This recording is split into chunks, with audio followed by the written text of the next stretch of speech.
All right, today we're going to review some things that should be familiar to you from economics. And these are the four major economic systems. This is the role of economics within government. So, economics is the study of how people and nations use their limited resources to try to satisfy the wants and the needs. Governments play key roles in economies, and every economy has producers, distributors, consumers, labor, resources, and capital. Economic systems are classified either by how the economies work or by the political ideology that is connected to the economy. So let's go and do this activity really quick.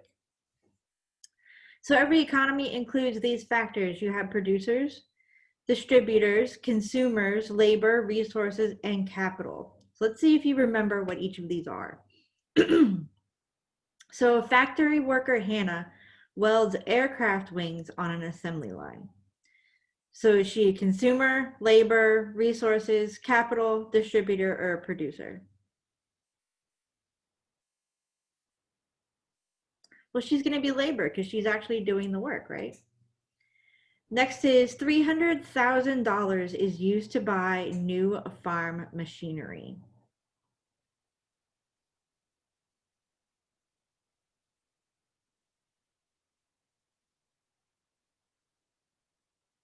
Well, I'm going to say that's capital because the new farm machinery is definitely capital.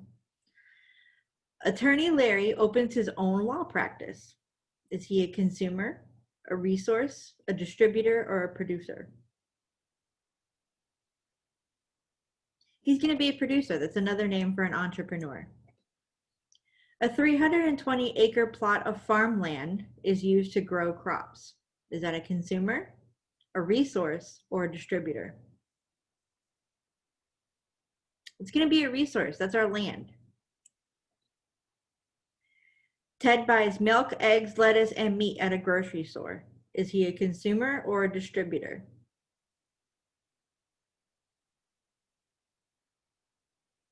He's a consumer because he's buying those products. And then our last one, truck driver Julie transports clothes from a factory to a store. And so she's our last one. She's our distributor. Yay, we got it all right. All right, capitalism is an economic system that emphasizes the freedom of choice and individual incentive. The goal of capitalism is to create a free market where buyers and sellers are free to make their economic decisions. Competition plays a key role in capitalism because sellers compete over resources to produce goods and services at the best price. Pure capitalism has 5 characteristics: private ownership and control of property and economic resources, free enterprise, competition, freedom of choice, and the possibility of profits. Mixed economies combine elements of capitalism and socialism. Remember, this is what the United States has.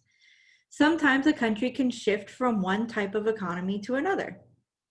The economic system of the United States has shifted as the federal government has grown and has become more involved in regulating industries and has created programs to provide basic economic security. So we've grown closer towards the socialism aspect. Socialism is an economic system in which government plays a major role in the economy. Under socialism, the government determines the use of resources, distributes products and wages, and provides social services for its people. Democratic socialists believe in political democracy, but want government to regulate the distribution of wealth. Under democratic socialism, citizens have basic democratic rights, but the government makes economic decisions and may own key industries. Under communism, government decides how much to produce, what to produce, and how to distribute goods and services. A communist system is called a command economy because government makes the decisions for its nation. It's commanding those decisions. In a purely communist country, there is no such thing as private property. The state owns the land, the natural resources, the industry, the banks, and transportation facilities, and also controls mass communications. Pure communist country, the government owns every single thing. Most communist nations vary in how much of the economy is state controlled and the government's role in the economy can change over time. So now let's watch this short video to go over what we just talked about. Nearly every society in the world faces the same fundamental problem: how to distribute limited resources to people in a way that will be fair and effective. This is what is called scarcity, and different societies approach this problem in different ways. There are 4 essential types of economic systems. The traditional economy is based on culture and rituals and is focused on the community as a whole. Everyone pitches in and benefits from everyone else's efforts. Small societies focused on subsistence farming and hunting are considered traditional economies. An example would be a traditional Inuit village in North America. A command economy relies on the government to make all economic decisions, including allocating and distributing resources and regulating prices and wages. A modern example of a command economy would be North Korea. A market economy is driven by consumers whose decisions determine how the industries and financial markets will operate. Individuals choose how their resources are used, what goods to make, what services to provide, and what jobs to take. In a pure market economy, there is no government involvement. Because of this, there are no true pure market economies. Most societies today have mixed economies, which utilize limited government involvement while also applying free market concepts. One example would be the United States. However, nearly all other countries are some form of mixed economy as well. Each is unique and faces the challenge of finding proper balance between consumer choices and government control.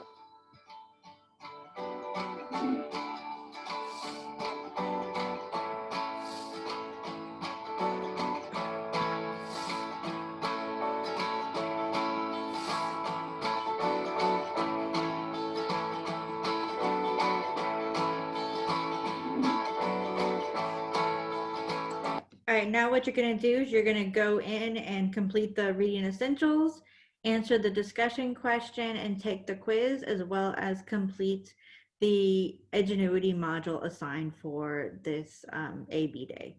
And I'll see you guys next time.